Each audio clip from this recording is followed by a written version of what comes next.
قرآن class number 40 number class کی studio recording ہونے جا رہی ہے۔ آج انشاءاللہ تعالی ہم سورۃ البقرہ کی آیت نمبر 267 سے آنورڈ سٹارٹ کریں گے۔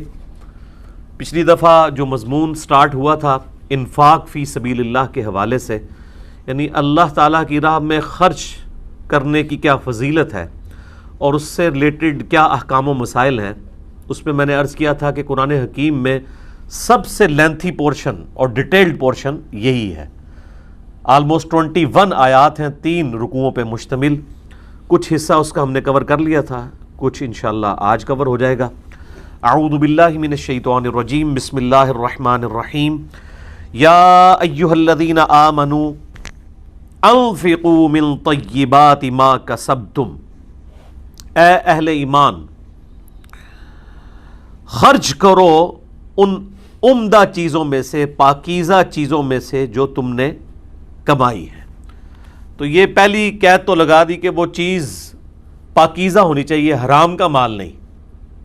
یعنی طیبات کا اگر ہم ظاہری معنی لیں گے تو وہ پاکیزہ چیز، اور اگر اس کو روحانی طور پہ دیکھیں گے تو پھر اس میں وہ ساری چیزیں، وہ تمام شرائط داخل ہوں گی جو اللہ تعالیٰ کو ریکوائرڈ ہے۔ یعنی ریاکاری سے بھی پاک ہو اور حلال طریقے سے کمایا گیا ہو، خود بھی مال حلال ہو، اور حلال مال میں بھی ردی مال نہ ہو بلکہ عمدہ مال ہو۔ وَمِمَّا أَخْرَجْنَا لَكُم مِّنَ الْأَرْضِ، اور اس میں سے بھی جو ہم نے نکالا ہے تمہارے لیے زمین میں سے۔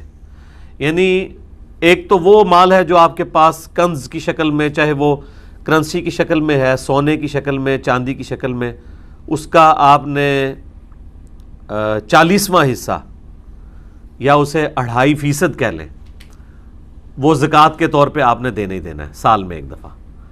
اور جو زمین اگاتی ہے اس میں پھر آپ کو پتہ ہے 4 گنا زکوٰۃ ہے، اسے عشر کہا جاتا ہے۔ تو وہ ٹوٹل آمدن کا 10واں حصہ ہوتا ہے۔ یہ تو 40واں ہوتا ہے، وہ 10واں ہوتا ہے، یعنی 100 میں سے 10 روپے۔ اور یہ بھی اس صورت میں جب زمین جو ہے وہ بارانی ہوگی، یعنی جس کو نیچرل اریگیشن اویلیبل ہوگی بارش کے ذریعے۔ جہاں پر آپ کو خود محنت کرنی پڑتی ہے کنواں لگا کے یا ٹیوب ویل کے ذریعے، یا نہری پانی کو خود سک کرنا پڑتا ہے بجلی والی موٹر لگا کے، تو ظاہر ہے اس میں پھر آپ کا خرچہ بھی ہو رہا ہے، تو اس میں پھر جو زمین کی زکوٰۃ ہے وہ پھر آدھی رہ جائے گی، پھر وہ 20واں حصہ ہوگا۔ زکوٰۃ 40واں حصہ ہوتا ہے، یعنی جو بھی رقم ہے ڈیوائیڈڈ بائی 40، 100 کو 40 پہ ڈیوائیڈ کرے تو کیا آنسر آتا ہے؟ 2.5۔ 40واں حصہ اور پرسنٹیج میں 2.5%، 2.5%۔ عشر جو ہے وہ 10واں حصہ، اور پرسنٹیج میں بھی وہ 10% ہی بنے گا، کیونکہ 100 کا 10واں 10%۔ اور اگر آپ کو خود ان پٹ دینی پڑ رہی ہے، آپ کا ٹیوب ویل کا خرچ آ رہا ہے اور نیچرل اریگیشن نہیں ہے، پھر اللہ تعالیٰ نے آپ کو آدھی زکوٰۃ بھی زمین کی معاف کر دی ہے، پھر آپ نے 20واں حصہ دینا ہے ڈیوائیڈڈ بائی 20۔ تو یہ اس کی ترتیب ہے۔ باقی زکوٰۃ کے جو 70 کے قریب قدیم اور جدید جو شرعی احکام و مسائل ہیں، اس کے اوپر میں نے مسئلہ نمبر 95A اور B ریکارڈ کروا دیا ہے، وہ آپ دیکھ سکتے ہیں۔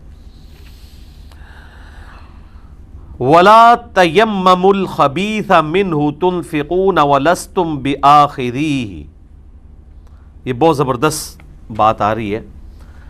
اور مت قصد کرو ردی مال کا اللہ کی راہ میں خرچ کرنے کے اعتبار سے، وَلَسْتُمْ بِآخِذِيهِ إِلَّا أَن تُغْمِضُوا فِيهِ، کہ وہی مال اگر تمہیں کوئی دے تو تم کبھی بھی اس سے قبول نہ کرو بجز اس کے کہ تم چشم پوشی کر لو۔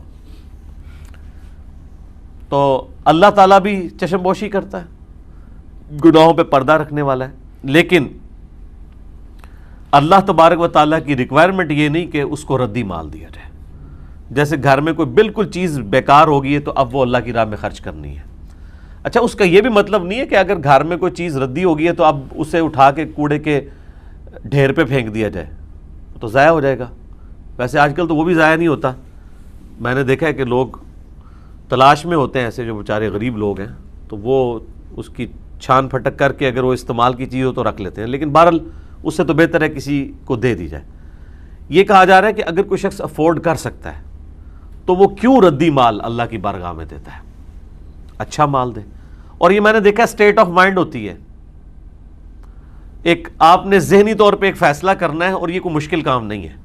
ویسے بڑا عجیب لگ رہا ہوتا ہے کہ آپ نیا جوڑا کسی کو لے کے گفٹ کریں, یا اسی طریقے سے نئی چیز کوئی کسی کو گفٹ کریں, کسی غریب بندے کو. انسان کی کوشش ہوتی ہے کہ پرانا دیا جائے. حالانکہ اکثر لوگ ایسے ہیں جو ان چیزوں کو بھی غنیمت سمجھ کے لے لیتے ہیں جن کو آپ ردی سمجھ کے چھوڑ دیتے ہیں, کیونکہ ان کے لیے وہ بڑی اہمیت کے حامل ہوتی ہے چیز. تو بہرحال اللہ تعالیٰ فرما رہے ہیں کہ مجھے اگر دینا ہے نا تو ردی مال نہ دو, مجھے دینا ہے تو پھر وہ مال دو کہ اگر تمہیں کوئی شخص اس طرح کا مال دے تو تم چشم پوشی کر دو گے, ورنہ تو یقیناً تم کبھی نہیں لو گے. اور اسی کا کلائمیکس ہے وہ سورہ آل عمران کی آیت جو چوتھے پارے کے سٹارٹ میں ہے, لن تنالوا البر حتی تنفقوا مما تحبون. ہرگز نہیں, کبھی بھی تم نیکی کے اعلیٰ درجے کو نہیں پہنچ سکتے جب تک کہ اپنی پسندیدہ چیزیں اپنے رب کے حضور پیش نہ کر دو. اچھا, یہ آیت جنرل ہے. پسندیدہ چیز میں آپ کی ہر وہ چیز جو اللہ تعالیٰ آپ سے مانگتا ہے, جو سورہ توبہ میں آیا کہ ہم نے مومنین کی جانیں اور مال جنت کے بدلے میں خرید لی ہیں. اب مومنین کو چاہیے کہ اس بیعت کے اوپر جو انہوں نے اللہ سے کی ہے, یعنی اپنے آپ کو اللہ کے آگے بیچ دیا ہے. بیع عربی میں کہتے ہیں بیچنے کو. اب یہ حیران کن بات ہے کہ یہ بیعت پیروں کی کس طرح لوگ چلا رہے ہوتے ہیں. پیروں کے سامنے کون اپنا آپ بیچ سکتا ہے؟ ہاں, اللہ کے رسول کے آگے جو بیعت کی جاتی ہے وہ اللہ کی بیعت لے رہے ہوتے ہیں ریپریزنٹیٹو بن کے. خلیفۃ المسلمین جو بیعت لے رہا ہوتا ہے وہ اللہ اور اس کے رسول کے بیعت پہ بیعت لے رہا ہوتا ہے, اور وہ بھی مشروط ہوتی ہے. اس میں ساتھ پھر ہے فَإِن تَنَازَعْتُمْ فِي شَيْءٍ فَرُدُّوهُ إِلَى اللَّهِ وَالرَّسُولِ. وہ ایبسولوٹ نہیں, ایبسولوٹ وہی دو ہیں, یا ایھا الذین آمنوا اطیعوا اللہ واطیعوا الرسول, یہ دو. اور تیسری مشروط ہے وَأُولِي الْأَمْرِ مِنْكُمْ, اس کے ساتھ اطاعت کا لفظ بھی نہیں آیا, صرف آیا وَأُولِي الْأَمْرِ مِنْكُمْ, اور پھر ساتھ یہ آیا فَإِن تَنَازَعْتُمْ فِي شَيْءٍ. اگر تنازع ہو جائے کسی معاملے میں حکمران کے ساتھ بھی, پھر فیصلہ اللہ اور اس کے رسول سے کروانا, یعنی آج کی ڈیٹ میں کتاب و سنت سے. تو ایبسولوٹ اطاعت اللہ اور اس کے محبوب صلی اللہ علیہ وآلہ وسلم کی ہے. تو یہ جو بیعت ہم نے کی ہے اللہ تعالیٰ کی, اپنے جان اور مال کے عوض جنت لی ہے, تو جان اور مال دونوں کے عوض ہے. تو جان اور مال کی کیٹیگری میں جو جو چیز لائی کرے گی وہ اعلیٰ ترین چیز اللہ کو دینی ہے. جان میں اعلیٰ ترین چیز کون سی ہے جی؟ اب آپ اس چکر میں نہ پڑ جائیں کہ بھئی جس طرح وہ حضرت موسیٰ علیہ السلام دا کہندے نے بندے کو گیا تھے جی کیڑا حصہ اے لا کے دیاں, اے لا کے دیاں. وہ نہیں ہے. جان اور مال, جان سے مراد ہے زندگی. اپنی زندگی کا آپ نے بہترین پورشن اللہ کو دینا ہے. ظاہر جان سے مراد یہ تو نہیں اللہ تعالیٰ کہے گا کہ ہاں جی میں نے جو ہے وہ گردے لینے ہیں اور دل قبول نہیں کرنا, یا میں نے دل لینا ہے دماغ قبول نہیں کرنا. جان سے مراد یہ نہیں ہے, یہ اصطلاحاً بات ہو رہی ہے. خیر وہ تو ایک اعلیٰ ترین درجہ ہے کہ کوئی شخص میدان جنگ میں اپنی جان اللہ کے لیے لے کر آ جائے, وہ تو ہے ہی ہے. لیکن یہ جو عام حالت میں بات کی جاتی ہے نا, جان اور مال کے ذریعے اللہ کے حضور جہاد کرنا, کوشش کرنا, اس میں آپ نے اپنے جسم کی انپٹ دینی. یعنی نماز بھی تو ایک جہاد ہے. آپ جان کی قربانی کر رہے ہیں نا, نیند کی قربانی کر رہے ہیں, بسترا چھوڑ رہے ہیں, مشقت اٹھا رہے ہیں جسم کی, روزے میں بھی جسم کی مشقت اٹھا رہے ہیں. یہ سب جان کی قربانی ہے. اور باقی مال کی قربانی میں ظاہر ہے کہ وہ چاہے کرنسی کی فارم میں ہو, چاہے آپ کے ایسٹس اللہ کی راہ میں خرچ کرنے کی فارم میں ہو, وہ سب کی سب وہ ہیں. اسی کے لیے وہ ایک ٹرم استعمال کی جاتی ہے نا فارسی کی, درہمیں, قدمیں, سخنے, ٹھیک ہے, یہ استعمال ہوتی ہے نا جی. درہمیں یعنی مراد بائی کرنسی, سخن یعنی زبان کے ذریعے, قدمیں یعنی ساتھ فزیکلی ان پٹ شامل ہو جائے کہ انسان خود اس میں شامل ہو جائے. تو لن تنالوا البر حتی تنفقوا مما تحبون میں اگر جان کی بات کی جائے نا تو یہ ہے میرے بھائیو جوانی. کیونکہ انسان کی جو جان میں سب سے قیمتی چیز ہے اس کی جوانی کا پورشن ہے. بڑھاپے کا پورشن تو ردی پورشن ہے. اس وقت تو شیر بھی شکار کرنا چھوڑ دیتا ہے. در جوانی توبہ کردن شیوہ پیغمبری، یہ پیغمبروں کا شیوہ ہے کہ جوانی میں توبہ کی. وہ جو بخاری مسلم میں حدیث ہے 7 لوگوں کو اللہ کے عرش کا سایہ نصیب ہوگا، اس میں سے ایک شخص وہ بھی ہے جس نے جوانی میں توبہ کی. تو ظاہر ہے کہ اب جوانی کی جو ایج ہے وہ ہر بندے کی اپنی ہے، لوگوں کی ڈیفینیشنز اپنی ہیں. باقی اسلام کی اگر ڈیفینیشن میں جوانی دیکھی جائے تو پیک عمر جوانی کی تو 40 ایئرز ہے، یہ آخری ہے. اس کے بعد پھر مڈل ایج شروع ہو جاتی ہے. تو 40 سال کی عمر سے پہلے والا پورشن سب سے بیسٹ پورشن ہے اللہ کو دینے والا. سیکنڈ پورشن جو ہے وہ 40 سے 60 کے درمیان ہے، کیونکہ جامعہ ترمذی میں حدیث ہے کہ میری امت کی ایوریج عمر جو ہے وہ 60 سال ہوگی. 60 یعنی یہ 20 سے 60، اور 60 سال تو ایسا ہے جس میں آپ کو گورنمنٹ بھی ریٹائر کر دیتی ہے کہ سر بس، یعنی واقعی بوڑھے ہونے کی ڈکلیریشن ہو جاتی ہے. اب تو وہ بھی سنا ہے کہ عمر 55 پہ لے کے آ رہے ہیں 60 والی بھی. تو زندگی کا بہترین پورشن آپ کی جوانی، جب آپ کے سارے اعصاب کام کر رہے ہیں اور آپ پوری ایفرٹ جس طرح اپنے باقی ذاتی معاملات کے لیے، کاروبار کے لیے، بیوی بچوں کے لیے ان پٹ دیتے ہیں، ایٹ لیسٹ اتنی تو دینی چاہیے نا اللہ کے لیے بھی. ویسے کہانیاں آپ لوگوں سے سن لیں جی، وہ جی دین دنیا ساتھ ساتھ چلنا چاہیے. تو اگلا کاؤنٹر کوشچن کیا جائے، یہ ساتھ ساتھ سے مراد آپ یہی کہہ رہے ہوں گے کہ 12 گھنٹے جو ہے وہ دنیا کی کمائی کے لیے اور 12 اللہ کے لیے. تو نال ہی پھر کریں گے، منہ اڈن گے یار ایک ایک کہتا ہے، کیونکہ ہم یہ سوچ تو نہیں رہے ہوتے نا. دین دنیا ساتھ ساتھ، تو کہتے ہیں نہیں دونوں چیزیں ساتھ ساتھ 50-50% لے کے چلنا ہے. 50% تو آپ سوچ بھی نہیں سکتے سر. آپ اپنی اس زندگی کی زکوٰۃ کا حصہ بھی نہیں اللہ کو دے رہے، یعنی آپ 2.5% ٹائم بھی نہیں دے رہے 100 میں سے. باقی آپ اگر فرائض کی بات کریں وہ تو obligatory ہیں، وہ تو کرنے ہی کرنے ہیں. اس سے ہٹ کے آپ کیا ان پٹ دے رہے ہیں؟ جو کامیابی کی 4 شرائط میں سے آخری 2 شرائط ہیں، وَتَوَاصَوْا بِالْحَقِّ اور وَتَوَاصَوْا بِالصَّبْرِ. پہلی 2 چیزیں تو ہماری زندگی کا حصہ ہیں، چاہے ایمان لانا ہو یا عمل صالح. خیر یہ الگ سے ایک ٹاپک ہے. بہرحال اس میں اللہ تعالیٰ نے دیکھیں کس طریقے سے انسان کو چوٹ لگائی ہے کہ اللہ کے حضور ردی مال نہ دو، کہ تمہیں کوئی وہ مال دے رہا ہو تو تم کبھی بھی اس سے قبول نہ کرو، الا یہ کہ چشم پوشی کر لو.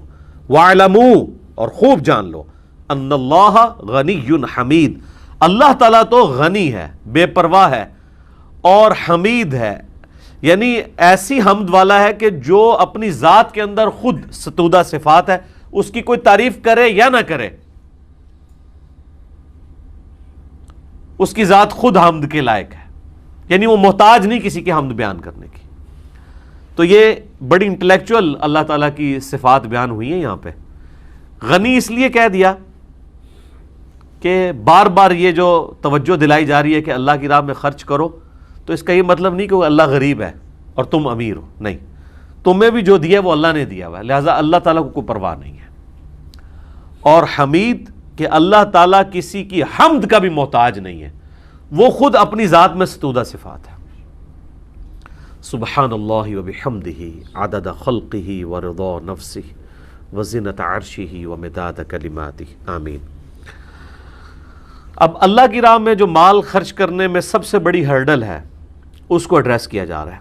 الشیطان یعدکم الفقر، شیطان تمہیں ڈراتا رہتا ہے غربت سے، فقیری سے، تنگ دستی سے. وَيَأْمُرُكُمْ بِالْفَحْشَاءِ، اور تمہیں بے حیائی کا حکم دیتا ہے. اچھا یہ 2 ہی پاسبلٹیز ہو سکتی ہیں، بڑی حیران کن بات ہے. یا تو انسان امیر ہوگا یا غریب ہوگا. غریب آدمی کو کیا ڈر ہوگا اللہ کی راہ میں خرچ کرنے کا کہ میں تو پہلے ہی غریب ہوں، تنگ دست نہ ہو جاؤں.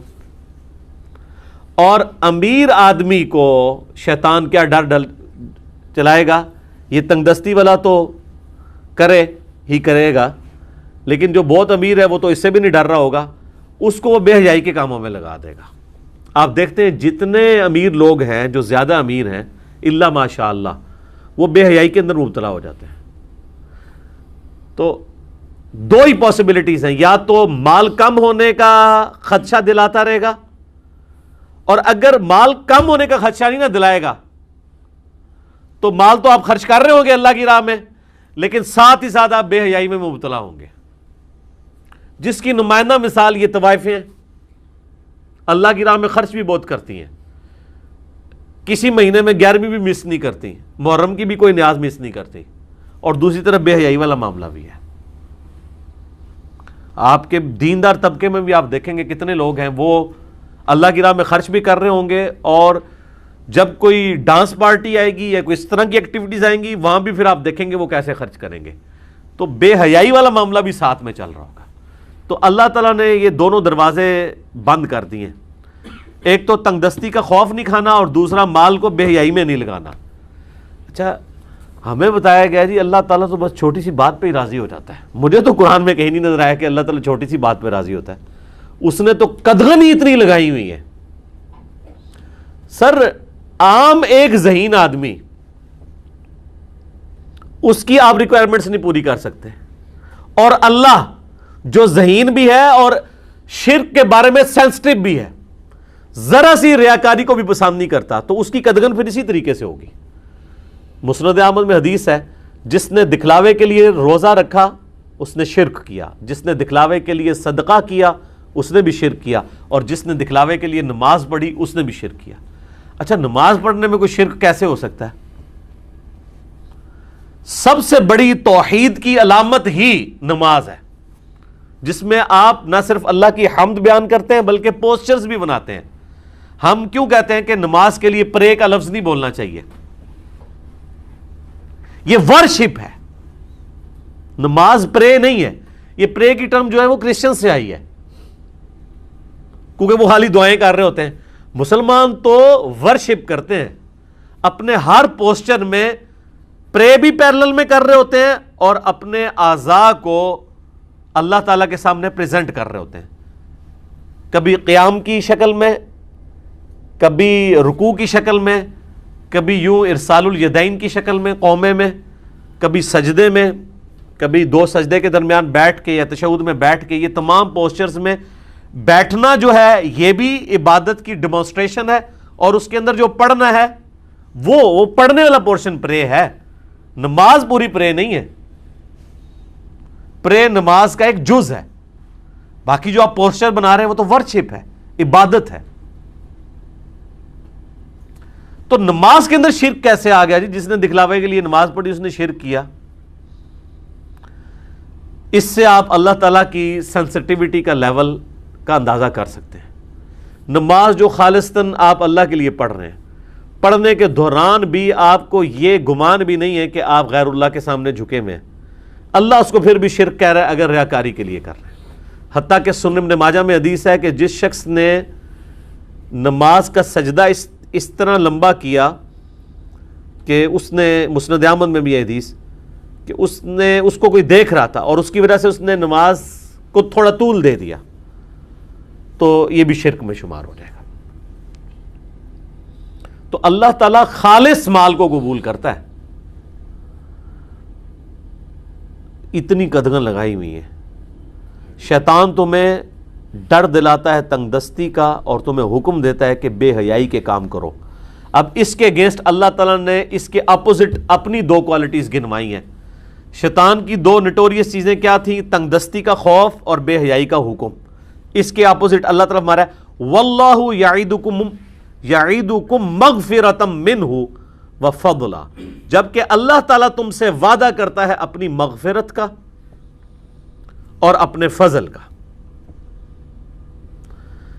اللہ تبارک و تعالیٰ ایسے شخص کو اس کے گناہوں سے درگزر فرما کے جنت میں اعلیٰ مقام دے گا، اس کے گناہوں کو معاف کر دے گا جو شخص اللہ کے لیے اپنا اخلاص شو کرتا ہے، اللہ کے لیے اپنا مال خرچ کرتا ہے، اور اپنا فضل بھی عطا فرمائے گا۔ دنیا میں تو ہے ہی ہے کہ اس کے مال میں اللہ تبارک و تعالیٰ برکت دے دے گا، آخرت میں بہت بڑا فضل عطا فرمائے گا۔ تو اس سے یہ پتہ چلا کہ جو لوگ انفاق فی سبیل اللہ کرتے ہیں، اللہ کی راہ میں خرچ کرتے ہیں اور بے حیائی سے بچتے ہیں، تو اللہ تعالیٰ نے ان سے آخرت کی مغفرت اور فضل کا وعدہ کر لیا ہے۔ تو یہ بخاری کی حدیث بھی تو ہے نا کہ جو شخص مجھے اپنی زبان اور شرمگاہ کی حفاظت کی گارنٹی دے دے میں اسے جنت کی گارنٹی دیتا ہوں، نبی علیہ السلام نے فرمایا۔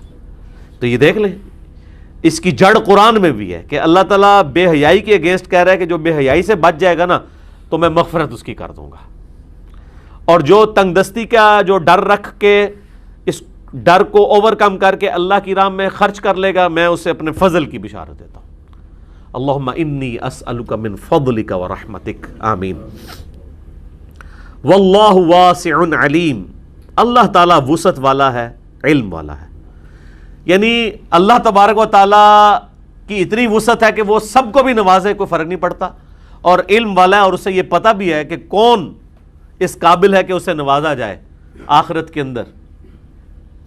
دنیا میں تو وہ اپنے دشمن کو بھی دے گا، آخرت کی بات ہو رہی ہے، یہ اللہ کو پتہ ہے۔ یؤتی الحکمت من یشاء، وہ جسے چاہتا ہے حکمت عطا فرما دیتا ہے، دانائی۔ ومن یؤت الحکمہ، اور جسے اس نے دانائی، عقل مندی اور حکمت دے دی، فقد اوتی خیرا کثیرا، تو بے شک اسے خیر کثیر عطا کر دی گئی، یعنی اللہ تعالیٰ ہمارا سب سے بڑی خیر ہے کسی کو دانائی مل جائے۔ یہ اس کا ذکر یہاں پہ کیوں آیا ہے؟ دنیا میں تو عقل مند اسے مانا جاتا ہے جو مال جوڑ کے رکھتا ہے، اللہ کے نزدیک عقل مند وہ ہے جو مال اللہ کی راہ میں لگا دے، اور اللہ کی راہ میں مال لگانے والا تو بڑا دانا ہے، اس کو اللہ نے حکمت دے دی، وہ بڑا سیانا ہے کیونکہ اس کا مال ضائع نہیں ہو رہا۔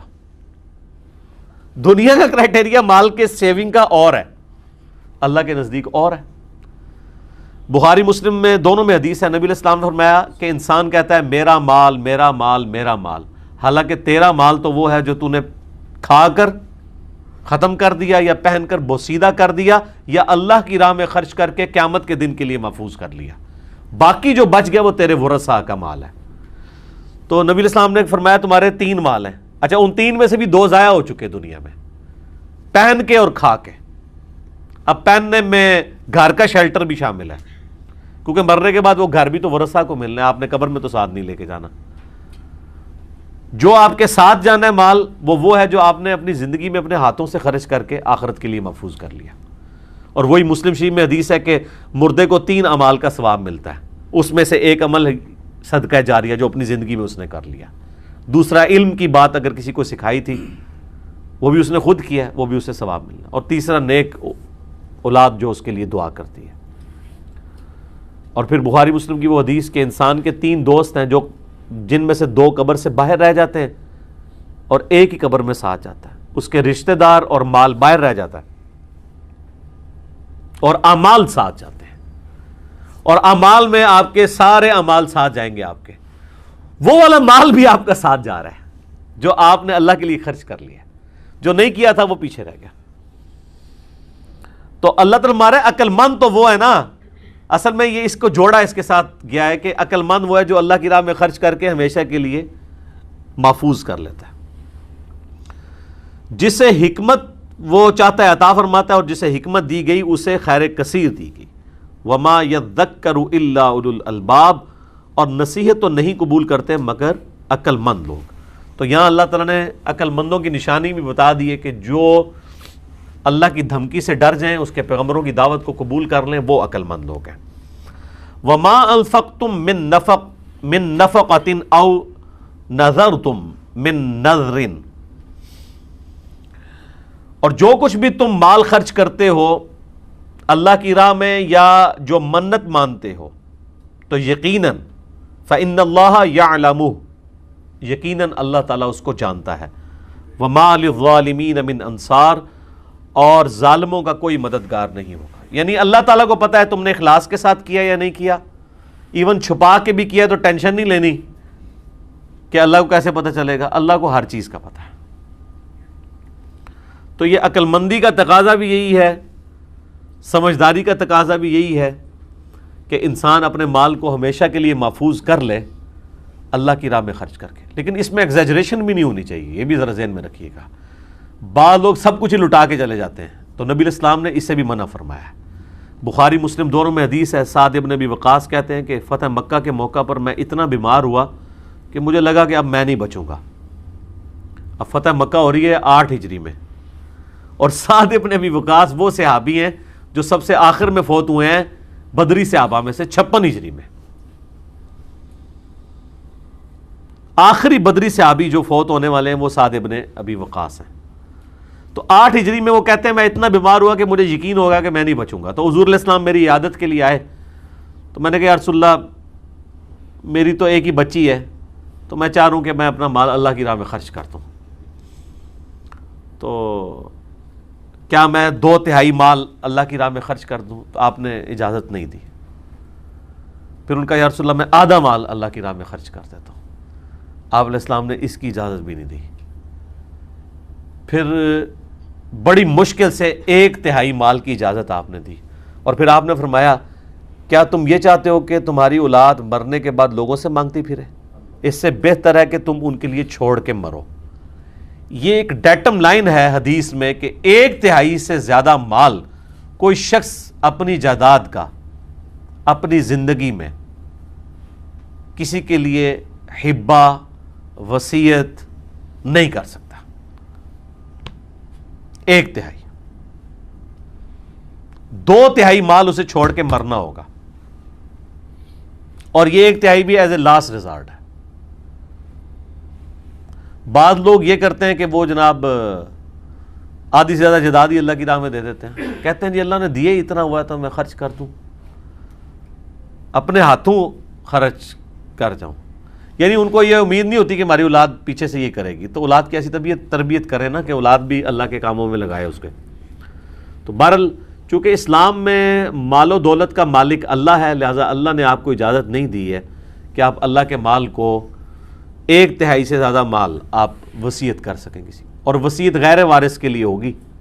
وصیت یہ ہوتی ہے کہ میرے مرنے کے بعد فلاں کو ملے، وہ وارث کو نہیں آپ کر سکتے، کیونکہ وارث کو وہی ملنا ہے جو آپ کے وراثت کے قوانین آئے ہیں سورہ نساء کے اندر. ہاں ہبہ آپ اپنی زندگی میں کر سکتے ہیں، وارث کو بھی کر سکتے ہیں، لیکن وہ اپنی زندگی میں اپنے ہاتھوں سے دینا ہوگا.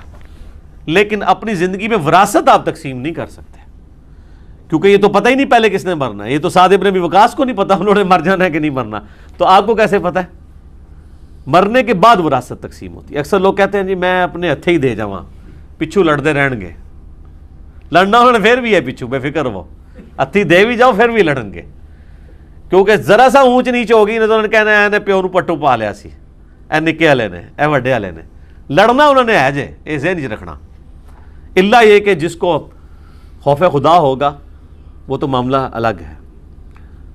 تو اللہ تبارک و تعالیٰ اس چیز کو ناپسند کرتا ہے کہ کوئی شخص جو ہے وہ سارا مال ہی اللہ کی راہ میں لوٹا دے اور پھر پچھلے جو ہیں وہ مانگتے پھریں. اس چیز کو نبی علیہ السلام نے ناپسند فرمایا. یہی وہ چیز ہے جسے دین کی سمجھ بوجھ کا نام دیا گیا ہے، جو بخاری اور مسلم دونوں میں حدیث ہے. اللہ تعالیٰ جس کے ساتھ بھلائی کا ارادہ فرماتا ہے اسے دین کی فقہ عطا فرما دیتا ہے، اور اللہ عطا فرماتا ہے میں تقسیم کرتا ہوں. یعنی علم دین اللہ نے عطا فرمایا، تقسیم میرے ذریعے ہوتا ہے. یہ آدھی حدیث وہ بریلوی کوٹ کرتے ہیں نا کہ رزق بھی جو ہے وہ اللہ دیتا ہے اور نبی علیہ السلام تقسیم کرتے ہیں. یہ دین کے علم کی بات ہو رہی ہے، اور ظاہر دین تو ہم نبی علیہ السلام سے ہی سیکھیں گے. تو آپ دیکھیں یہ جو حدیث ہے نا کہ اللہ تعالیٰ جس کے ساتھ حکمت یعنی بھلائی کا ارادہ فرماتا ہے اسے دین کی فقہ عطا فرما دیتا ہے. اسی کو سپورٹیو یہ آیت بھی آ گئی ہے کہ اللہ تعالیٰ فرماتا ہے وَمَن يُؤْتَ الْحِكْمَةَ فَقَدْ أُوتِيَ خَيْرًا كَثِيرًا، جسے اللہ تعالیٰ حکمت دے دے اسے خیر کثیر دے دے. یعنی اس کے بھلائی کا ارادہ فرما لیا نا اللہ تعالیٰ نے. اِن تُبْدُوا الصَّدَقَاتِ، اگر تم اپنے صدقات کو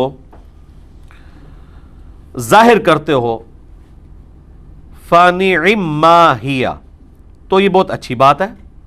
بعض اوقات جینون ضرورت پڑ جاتی ہے کسی کو ترغیب دلانے کے لیے، آپ کی ریاکاری کی نیت نہیں ہے، لیکن بعض اوقات اعلانیہ اس لیے بھی صدقہ اور خیرات کرنا پڑ جاتا ہے کہ جس کو آپ مال دے رہے ہیں یہ نہ ہو کہ وہ پھر 4 بندوں سے اور بھی مانگتا پھرے.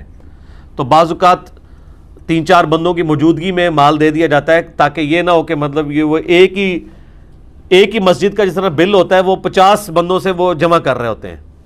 بھئی بل مل گیا اب ختم، تو اس میں پھر بعض کا ضروری ہوتا ہے کہ جب آپ کو ایسے لوگوں سے خطرہ ہونا کہ جو ہر بندے سے وہ مال کریں گے، اور پھر آپ کا تعلق بھی ایسا ہے کہ آپ مال دینا بھی ہے آپ نے، ورنہ تو بعض اوقات اگر تعلق والی جگہ نہ ہو تو انسان تو ویسے ہی پھر ایسے لوگوں کو لفٹ نہیں کرواتا، لیکن جن کو مجبوراً لفٹ کروانی پڑ جائے پھر یہ تھوڑا سا اہتمام کر لیا جائے کہ اعلانیہ کر دیا جائے، اور باقی لوگوں کو بھی بتا دیا جائے کہ بھائی اس کی ضرورت تھی میں نے پوری کر دی ہے، یہ نہ ہو اب آپ لوگوں سے بھی مانگتا پھرے۔ تو اس لیے اس کی اجازت دی گئی ہے کہ اللہ طرف ہمارا یہ بہت اچھی بات ہے اگر کوئی ظاہری طور پہ بھی خیرات کرتا ہے۔ وَإِن تُخْفُوهَا، اور اگر تم پوشیدہ رکھ کے کرو، وَتُؤْتُوهَا الْفُقَرَاءَ فَهُوَ خَيْرٌ لَكُمْ، اور تم فقیروں کو مال دو تو یہ تمہارے لیے اس سے بھی زیادہ بہتر ہے۔ دونوں آپشن اس لیے رکھ لیے کہ بعض کا جینون ضرورت پڑ جاتی ہے، جیسے میں نے کئی دفعہ بتایا کہ اللہ تعالیٰ کو طلاق ناپسند ہے لیکن ہے حلال۔ ناپسند اس صورت میں ہے جب آپ کسی کے ساتھ ناجائز یہ معاملہ کر رہے ہوں طلاق والا،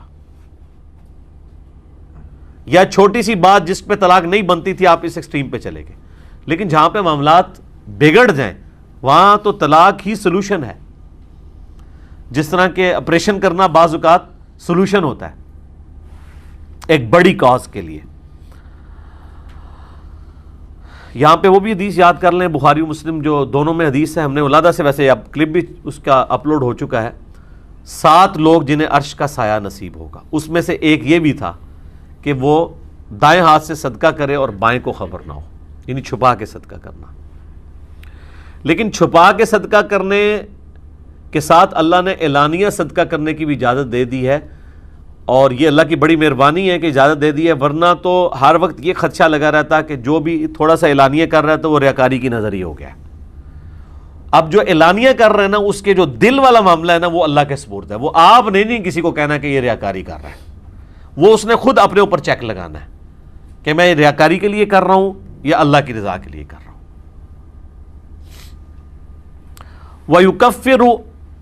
وَيُكَفِّرُ عَنْكُم مِّن سَيِّئَاتِكُم، تو ان صدقات کی اللہ کی راہ میں خرچ کرنے کی برکت سے اللہ تعالیٰ مٹا دے گا تم سے تمہارے گناہ۔ واللہ بما تعملون خبیر، اور اللہ تعالیٰ خبردار ہے ان اعمال سے جو تم کر رہے ہو۔ اچھا، یہ ٹاپک تو قرآن میں کئی جگہ ہے کہ یہ جو نیکیاں ہیں نا یہ گناہوں کو مٹا دیتی ہیں۔ یہاں پہ بھی اللہ تعالیٰ نے کہا کہ نیکیاں کرنے کی برکت سے اللہ تعالیٰ تمہارے گناہوں کو مٹا دے گا۔ اور نیکی کون سی؟ اللہ کی راہ میں خرچ کرنا۔ اور یہ صرف خرچ کرنا نہیں ہے، قرآن پاک میں نماز کے بارے میں بھی آیا ہے کہ نماز جو ہے وہ گناہوں کو مٹا دیتی ہے، اور باقی جتنے بھی نیک اعمال ہیں وہ گناہوں کو مٹا دینے والے ہیں، آٹومیٹکلی بغیر توبہ کے بھی وہ گناہ معاف ہو جاتے ہیں نیک اعمال کی برکت سے۔ لیکن صغیرہ گناہ، کبیرہ گناہ نہیں، کبیرہ گناہ صرف توبہ سے معاف ہوں گے۔ تو اس سے بعض اوقات کوئی اگر یہ پلی لے لے کہ میں حرام مال کماؤں گا اور پھر اللہ کی راہ میں خرچ کر دوں گا تو خرچ کرنے کی نیکی سے میرا حرام مال کمانے والا گناہ معاف ہو جائے گا، تو یہ اسی طریقے سے جیسے آپ گٹر کے پانی سے وضو کر کے نماز پڑھ رہے ہیں، تو گٹر کے پانی سے وضو نہیں ہونا، الٹا آپ اور ناپاک ہو جائیں گے، یہ ذہن میں رکھیے گا۔ وضو کے لیے پاک پانی شرط ہے، آپ کوئی گٹر کے پانی سے وضو کرے اور نماز پڑھے تو نماز تو بڑی دور کی بات ہے، اس کا وضو بھی نہیں ہوا اور وہ الٹا ناپاک ہو گیا۔ یہی ہے کام جو یہاں پہ اکثر ہمارے جو امیر لوگ ہیں نا وہ یہی حرکت کر رہے ہوتے ہیں، حرام طریقے سے مال کماتے ہیں، کسی کو حج اور عمرہ کروا دیا، یا خود چلے گئے ہر سال رمضان میں اعتکاف بیٹھنے کے لیے، یا کوئی دسترخوان چلا دیا، یا پرماننٹلی کسی مدرسے کا خرچہ اٹھایا ہوا ہے، اپنے کاروبار میں ساری وہ ڈنڈیاں مار رہے ہیں، ٹیکس چوری والا معاملہ کر رہے ہیں، دھوکہ دہی والا معاملہ کر رہے ہیں۔ دھوکہ دہی ظاہر ہے کہ جو چیز آپ کلیم کر رہے ہیں آپ وہ نہیں دے رہے ہیں تو آپ دھوکہ کر رہے ہیں۔ تھوڑی سی اپنے اندر جرت پیدا کریں، اور لوگوں کو پہلے ہی پتہ ہے، اگر ایک دودھ والے نے لکھا ہوا ہے نا خالص دودھ 70 روپے، تو سب کو پتہ ہے کہ 70 روپے میں تو گھر میں نہیں خالص دودھ پڑتا، اگر ایک بھینس رکھی ہو، کم از کم 10-15 بھینسیں ہو نا پھر یہ نیچے آتا ہے۔ ایک بھینس آپ پال کے بھی دیکھ لیں تو 70 روپے آپ کو گھر میں بھی نہیں پڑتا خالص دودھ، تو سب کو پتہ ہے آپ نہ خالص دودھ ہی دے رہے ہیں، تو تھوڑی جرت کریں، آپ لکھیں گے جی جو خالص دودھ ہے وہ 120 روپے کلو ہے اور جو پانی ملا دودھ ہے وہ 70 روپے ہے، پھر بھی لوگ آپ سے لیں گے اور خالص والے بھی پہنچ جائیں گے۔ خالص دودھ تو ایسی چیز ہے لوگ گھروں سے آ کے لے کے جاتے ہیں، ہم نے تو ہی دیکھا ہے جن کے پاس خالص دودھ ہے نا ان کو لوگوں کو بانٹنے کی ضرورت نہیں پڑتی ہے، وہ کہیں پہ بھی بیٹھے ہو لوگ وہاں پہ پہنچ جاتے ہیں۔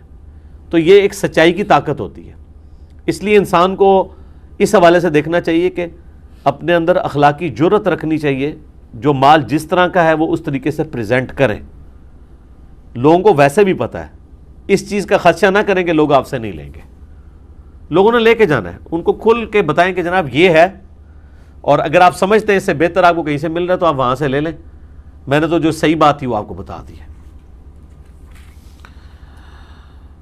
لیس علیک ھداھم، آپ کے ذمہ داری نہیں ہے، آپ کے ذمہ کسی کو سیدھے راستے پر چلانا، ولکن اللہ یہدی من یشاء، بلکہ اللہ تعالی جسے چاہتا ہے سیدھی راہ پر چلا دیتا ہے۔ اس کا معنی یہ بھی ہوگا کہ اللہ تعالیٰ سیدھی راہ پر چلا دیتا ہے جو چاہتا ہے کہ اسے چلایا جائے، آپ زبردستی کسی کو ہدایت نہیں دے سکتے۔ یعنی یہ وہی بات ہے کہ جو شخص سویا ہوا ہے آپ اس کو تو جگا سکتے ہیں، اور جو آنکھیں بند کر کے لیٹا ہوا ہے آپ اس کو زبردستی جھنجھوڑ کے اٹھا ہی نہیں سکتے، کیونکہ وہ پہلے ہی جاگا ہوا ہے، وہ تو بہانہ کر کے لیٹا ہوا ہے، وہ کیسے اٹھے گا۔ وَمَا تُنْفِقُوا مِنْ خَيْرٍ فَلِأَنفُسِكُمْ، جو کچھ بھی تم خرچ کرتے ہو اپنے مال میں سے تو اس میں تمہارا ہی اپنا فائدہ ہے، اپنے لیے آخرت میں جوڑ رہے ہو نا۔ وَمَا تُنْفِقُونَ إِلَّا ابْتِغَاءَ وَجْهِ اللَّهِ، اور تم جو خرچ کر رہے ہو تو اس کے پیچھے صرف ایک ہی ریزن کار فرما ہونی چاہیے یا ہے، وہ ہے اللہ کی رضا۔ وَمَا تُنْفِقُوا مِنْ خَيْرٍ، اور جو کوئی بھی اپنے مال میں سے تم میں سے کوئی خرچ کرتا ہے اللہ تعالیٰ کے حضور، یوفا الیکم وانتم لا تظلمون، تو اللہ تعالیٰ وہ مال تمہیں لوٹا دے گا آخرت میں پورے پورے اجر کے ساتھ، اور تم پہ کوئی ظلم نہیں ہوگا۔ اور وہ تو سٹارٹ ہی اس سے ہوا تھا کہ اللہ کی راہ میں مال خرچ کرنا ایسا ہے جیسے کوئی ایک دانہ بوئے، اس میں سے 7 بالیاں نکلیں، ہر بالی میں 100 دانے ہوں، یعنی 700 ٹائمز۔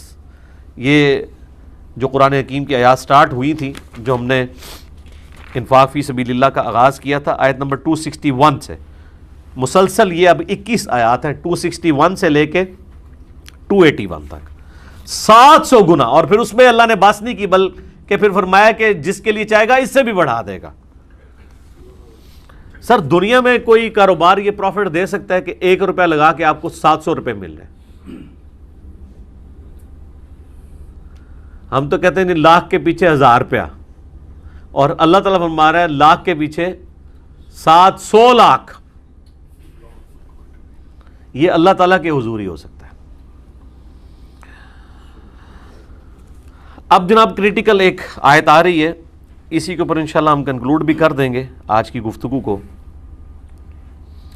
لِلْفُقَرَاءِ الَّذِينَ اُحْصِرُوا فِي سَبِيلِ اللَّهِ، صدقہ اور خیرات کے حقدار سب سے زیادہ وہ لوگ ہیں جو اللہ کی راہ میں روک لیے گئے ہیں۔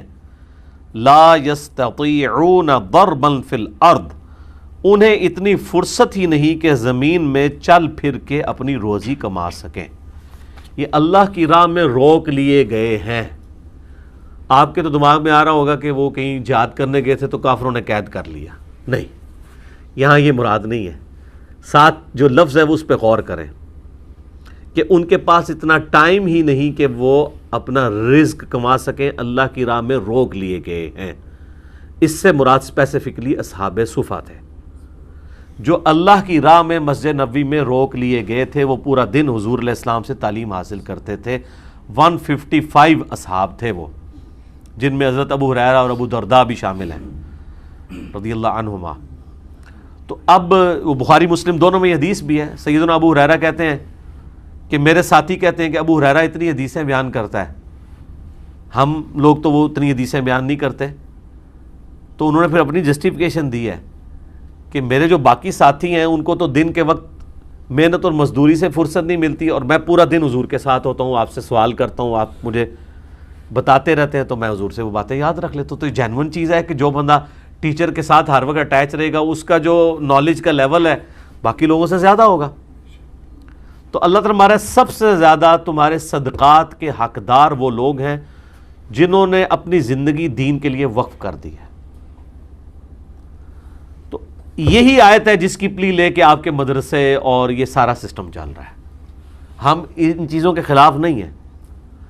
ہمارا کہنا یہ ہے کہ اس کی بنیاد کے اوپر جدادیں منانا اور عیاشی کی زندگی گزارنا یہ حرام ہے. اس کی اللہ نے اجازت نہیں دی ہے. اس کے اندر صدقات ایسے لوگوں کو دینے ہیں. تو جب ایک غریب آدمی جو کماتا نہیں ہے اس کو صدقہ اور خیرات دیا جاتا ہے تو کیا اسے ایک محل بنا کے دیا جاتا ہے؟ اپنی عقل بھی استعمال کریں. اس کے صرف گھر کا راشن ڈلوایا جاتا ہے. اب کوئی شخص یہ بھی کہہ سکتا ہے کہ یار اگر باقی لوگوں کا یہ حق ہے کہ وہ اچھی زندگی گزاریں تو وہ کیوں نہ گزارے؟ اس لیے کہ سر اس نے آخرت اڈاپٹ کی ہے. دوویں جہانے مٹھے باؤ نہیں ہو سکتا. اس نے خود اڈاپٹ کیا ہے کہ میں نے دنیا میں سبسسٹنس لیول پہ زندگی گزارنی ہے, میں اللہ سے آخرت میں جنت لوں گا. پھر سر ہے سر یہاں پہ جو کروڑ پتی بندہ ہے نا اس کو اس کے سٹیٹس کا عشر عشیر بھی نہیں ملے گا جو آخرت میں اس کو ملنے والا ہے. تو بڑا سمجھدار ہے. لیکن اگر وہ یہ چاہتا ہے کہ میں امیر آدمی سے پیسے بھی ہتھیاؤں, لگژریس لائف بھی گزاروں اور آخرت میں میری زندگی سے بہتر بھی ہو جائے, تو یہ دھوکہ آپ پبلک کو تو دے سکتے ہیں, اللہ کو تو نہیں دے سکتے. سوچ بھی نہیں سکتا کوئی اللہ کو اس طرح کا دھوکہ دے دے. سبسسٹنس لیول کے اوپر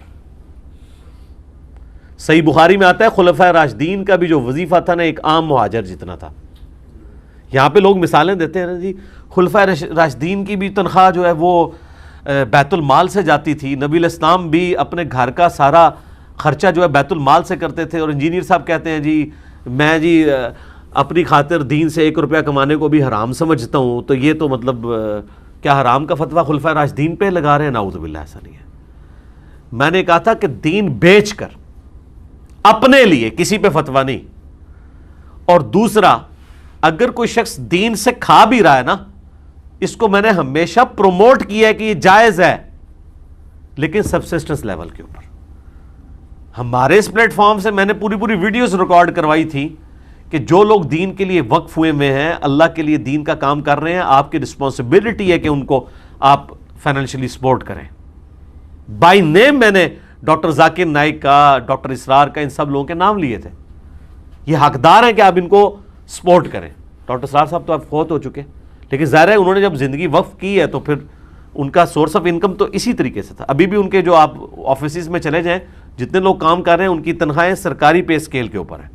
جس طرح گورنمنٹ اناؤنسمنٹ کرتی ہے نا کہ اتنے % بڑھی ہے تنخواہ, وہ اپنے لوگوں کی اتنے % بڑھاتے ہیں. بالکل پیرلل میں پے اسکیل چل رہے ہیں, کیونکہ ان کا موقف یہ ہے کہ یہ بندہ اگر وہ نوکری چھوڑ کے ادھر آیا ہے نا تو ایٹ لیسٹ اتنی تو آپ کو دی جائے.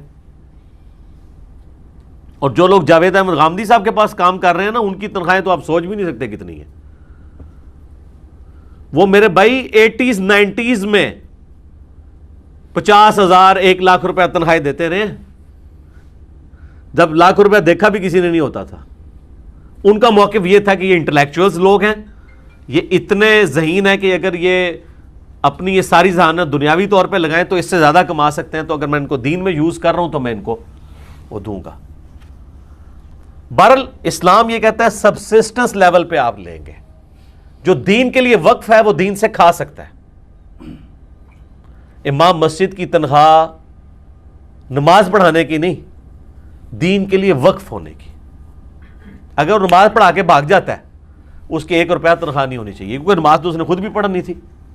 کہتا ہے نہیں نماز نہیں, وقت کی لے رہا ہوتا ہے. وقت کی کیوں لے رہا ہوتا ہے؟ نماز میں اتنا ہی وقت لگانا ہوتا ہے. یہ تو نہیں لادا اپنی جا کے پھر لادا پڑھتا ہے. ایک تنخواہ والی, ہاں اس طرح اگر وہ کر لے کہ تنخواہ والی لادا پڑھ لے نماز اور پھر ایک اور اپنی بھی پڑھے, اور وہ اللہ تعالیٰ سے کہ یا اللہ یہ وہ ہے جو بغیر تنخواہ والی ہے, وہ میں نے وقت دیا تھا, پھر تنخواہ لے لے. ہاں جو قرآن کی تعلیم دے رہا ہے اس کی تنخواہ لے سکتا ہے, اس کو سپورٹی بخاری مسلم میں حدیث موجود ہے, میری اس کے اوپر ویڈیوز ریکارڈڈ ہے. لیکن ان سارے معاملات میں سبسسٹنس لیول کے اوپر ہے, جائیدادیں نہیں بنانی ہیں. اگر کوئی شخص جائیدادیں بنانے کے لیے مال اکٹھا کرتا ہے تو یہ ہے حرام. اب اس کانٹیکسٹ میں آپ کچھ احادیث ہیں میں یہاں پر بیان کر دوں. پہلے اس آیت کو مکمل کر لیں, اسی پہ ہم کنکلوڈ کر دیتے ہیں. یحسبہم الجاہل اغنیاء من التعفف. اللہ تعالیٰ فرماتا ہے کہ یہ وہ غریب لوگ ہیں جو یعنی کمائی نہیں کر سکتے, دین کے لیے وقف ہوئے ہوئے ہیں, اور ان کی حالت یہ ہے کہ جو ناواقف شخص ان کو دیکھتا ہے تو ان کے سوال نہ کرنے کے سبب ان کو غنی سمجھ لیتا ہے, کیونکہ مانگ جو نہیں رہے لیکن ان کی شکلیں بتا رہی ہوتی ہیں کہ یہ غنی نہیں ہے. وہ اللہ تعالیٰ فرمایا تعرفہم بسیماہم, تم ان کو ان کے چہروں سے پہچان لو گے. چہرے پہ فاقے کے آثار ہیں, حالات و واقعات بتا رہے ہوں گے کہ یار یہ تو بیچارہ غریب ہے. بخاری مسلم میں حضرت ابو ہریرہ کے بارے میں آتا ہے کہ کئی بار میں بھوک کی وجہ سے بے ہوش ہو جاتا تھا, لوگ سمجھتے تھے اسے مرگی کا دورہ پڑ گیا, لیکن میں مانگتا کسی سے نہیں تھا کہ بھئی سوال کرنے کی مانعت ہے. اندازہ کریں, بھوک سے بے ہوش ہو رہے ہیں اور مانگ نہیں رہے کہ سوال کرنے کی مانعت ہے, جس کو سوال کرنا جائز بھی ہے. یہ ہے فرق. اسی لیے بخاری اور مسلم دونوں میں حدیث ہے, نبی علیہ السلام فرمایا مسکین وہ نہیں ہے جو 2 وقت کی روٹی لوگوں سے مانگتا پھرے, مسکین وہ ہے جو غربت کے باوجود کسی کے آگے ہاتھ بھی نہ پھیلائے, الا یہ کہ تم اسے خود پہچان لو تو پہچان لو, تم سے وہ نہیں مانگے گا, وہ مسکین ہے, وہ حقدار ہے کہ اسے دیا جائے. تو یہ پروفیشنل بیگرز پھر کہاں رہ گئے؟ لا یسألون الناس الحافا, یہ وہ لوگ ہیں جو لوگوں سے لپٹ کے نہیں مانگتے, پیچھے ہی پڑ جاتے ہیں لوگوں کے. تو اللہ تعالیٰ نے اس کو کہا کہ یہ وہ لوگ نہیں ہیں جو پیچھے پڑ دیں اور مانگنا شروع کر دیں. اللہ اکبر. وما تنفقوا من خیر فإن اللہ بہ علیم, جو کچھ بھی تم اللہ کی راہ میں خرچ کرتے ہو پس اللہ تعالیٰ خوب جانتا ہے. یعنی اللہ تعالیٰ تمہارے اجر کو ضائع نہیں کرے گا, اللہ کے علم ہے تم نے اللہ کے لیے سب کچھ خرچ کیا ہے. تو یہ اس کانٹیکسٹ میں نبی علیہ السلام کی ایک حدیث بھی ہے, سنن نبی داؤد میں, سنن نسائی میں. نبی علیہ السلام فرمایا جس کے پاس 40 اوقیہ, 40 درہم یا 1 اوقیہ اسے کہتے ہیں, 40 درہم اس وقت 4 دینار کے برابر تھا, سونے کے 4 سکوں کے برابر, اور چاندی کے 40 سکے, 1 درہم 1 اوقیہ کہلاتا تھا. آج کا وہ 1.5 تولے سونا بنتا ہے. جس کے پاس 1.5 تولے سونا ہے آج کی ڈیٹ میں, یا اس کی مالیت اس کے پاس موجود ہے, اس کے باوجود وہ کسی سے سوال کرتا ہے, تو نبی علیہ السلام فرمایا کہ وہ وہی ہے جو قرآن میں کہا گیا کہ جو لپٹ کے زبردستی مانگنے والا ہے. یہ ہے کرائٹیریا. اچھا, اب وہ حدیثیں بخاری و مسلم دونوں میں حدیث ہے. نبی علیہ السلام فرمایا کہ جو شخص لوگوں سے مانگتا ہے خواہ یعنی مال جوڑنے کے اعتبار سے بات ہو رہی ہے, تو وہ قیامت والے دن اس حال میں آئے گا کہ اس کے چہرے پہ گوشت نہیں ہوگا. یہ سب سے پہلا عذاب اس پہ پڑے گا. مسلم شریف میں حدیث ہے جو شخص مال بڑھانے کے لیے مانگے تو وہ لوگوں سے انگارے مانگ رہا ہے. اب تمہاری مرضی ہے, زیادہ انگارے مانگ لو یا تھوڑے. جو میں نے کہا تھا نا کہ جو شخص دین کے لیے وقف ہے نا وہ سبسسٹنس لیول پہ دین سے کھا سکتا ہے. یہاں پہ مسلم شریف کی حدیث میں آ گیا, نبی علیہ السلام فرمایا کہ جو شخص مال بڑھانے کے لیے مانگ رہا ہے نا وہ دوزخ کی آگ جمع کر رہا ہے. تو یہ مال بڑھانے کے لیے کر رہے ہوتے ہیں نا. 3,000 امام مسجد کی تنخواہ ہے, خطیب کی 10,000 ہے, یا آج کل چلے 25 تک پہنچ چکی ہے, اور گاڑی ہونڈا سیوک رکھی ہے اور ڈرائیور بھی رکھا ہوا ہے. یہ مال بڑھانے کے لیے مانگ رہے ہیں, تو یہ دوزخ کی آگ ہے. یہ گاڑیاں نہیں ہیں, یہ دوزخ کی گاڑی ہیں. تو یہ مسلم شریف کی حدیث گواہ ہے اس بات پہ, مال بڑھانے کے لیے مانگنا حرام ہے, سبسسٹنس لیول پہ جائز ہے. پھر مسلم شریف کی ایک حدیث ہے کہ 3 طرح کے لوگوں کو اجازت ہے کہ وہ مانگ سکتے ہیں. نمبر 1, جس کی کوئی ضمانت بھر لے کہ ہاں اس کو آپ ادھار دے دیں, انشاءاللہ جب یہ خوشحال ہوگا تو آپ کو واپس کر دے گا, وہ مانگ سکتا ہے. نمبر 2, جو شخص اتنا آفت کا شکار ہو کہ اس کی ہر چیز ختم ہو جائے, جس طرح بھی یہ بیروت کے اندر دھماکے ہوئے ہیں, لوگوں کے گھر تک اجڑ کے ختم ہو گئے. اب اس طریقے سے کراچی میں کئی بار آپ سنتے ہیں فیکٹری میں آگ لگی, وہ فیکٹری آنرز بھی بالکل زیرو پہ آ جاتے ہیں, ان کے ساتھ ریلیٹڈ لوگ بھی بالکل جو دہاڑی دار ہیں وہ تو بالکل ختم ہو گئے. آفت کا مبتلا ہو جائے, یا کسی نے کوئی زرعی زمین تھی اور وہاں پہ ٹڈی دل کا حملہ ہوا, وہ سب کچھ ہی اجڑ گیا, تو ایسا لوگ بھی سوال کر سکتے ہیں. اور تیسرا فرمایا جس پہ فاقے آ جائے, اور پھر ساتھ آپ علیہ السلام فرمایا اس کے علاوہ جو مانگتا ہے وہ حرام کھاتا ہے. تو علماء تو یہی کر رہے ہیں, 10 اسٹوڈنٹ سامنے بٹھائے ہوئے ہیں اور چندے لے رہے ہیں ہزاروں اسٹوڈنٹس کے برابر.